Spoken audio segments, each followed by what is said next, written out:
Ediel e que veio representando a professora Judite Martins Costa, que foi uma também das organizadoras deste evento.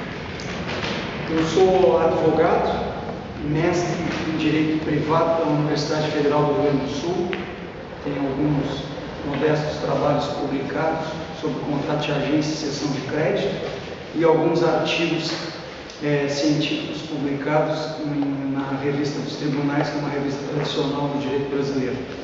O tema ao qual eu propus tratar aos senhores e que há muito tempo me chama a atenção é o tema referente às partes integrantes e à pertença no Código Civil brasileiro.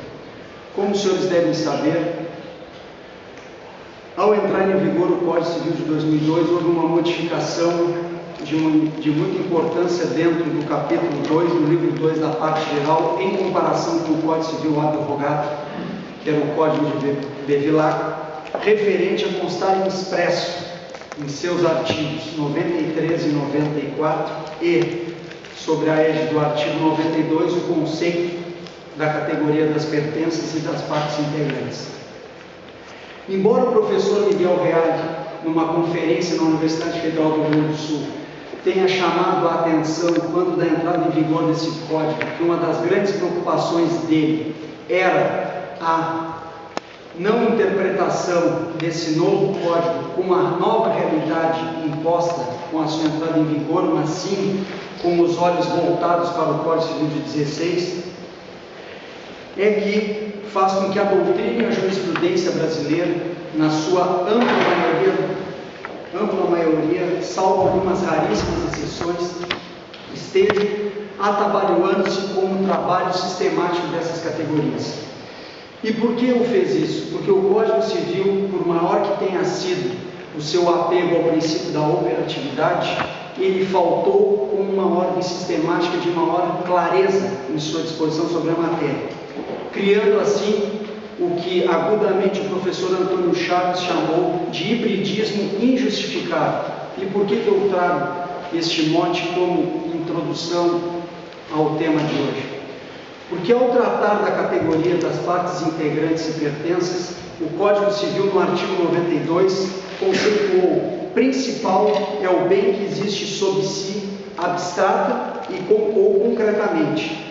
Acessório, aquele cuja existência suponha do principal. Embora saiba-se que no artigo 210 do Código Civil português conste o conceito de acessório para se trabalhar com a categoria das pertenças, baseado na obra do Pontes de Miranda e do ponto chamado pelo Winscheid, no Perito de la Pandec, o que acontece? O conceito de acessório não vai ser um conceito preciso para o trato dessas categorias, criando assim a situação que até hoje se encontra na jurisprudência brasileira e na doutrina de trabalhar o conceito de acessório como um conceito muito amplo, no qual faz com que, por exemplo, inclua-se como conceito de acessório o conceito de acessão, que em verdade, como os senhores devem bem saber, é um modo de aquisição da propriedade e não algum bem que está vinculado a um bem principal. Partindo dessa premissa, faz-se necessário destacar três conceitos que são fundamentais como introdução a este tema: o conceito de unidade, de coisa simples, de coisa composta e coisa principal. Unidade de uma coisa identifica-se quando essa, por sua natureza e materialidade, se individualiza de outras pelas concepções do tráfico. Apesar de consideradas como unidade, a coisa simples é distinta da composta. Esses conceitos hoje não encontram-se mais no Código Civil brasileiro. Parte-se do pressuposto que há de ser feita uma construção doutrinária e com logicidade para que se possa entender a categoria das pertenças e das partes integrantes. Coisa simples, então, vem a ser um todo individual e inscindível, embora juridicamente possa ser divisível, sendo formada ou por ação da natureza, o exemplo clássico, o cavalo, ou por ação humana, como exemplo clássico, o pão.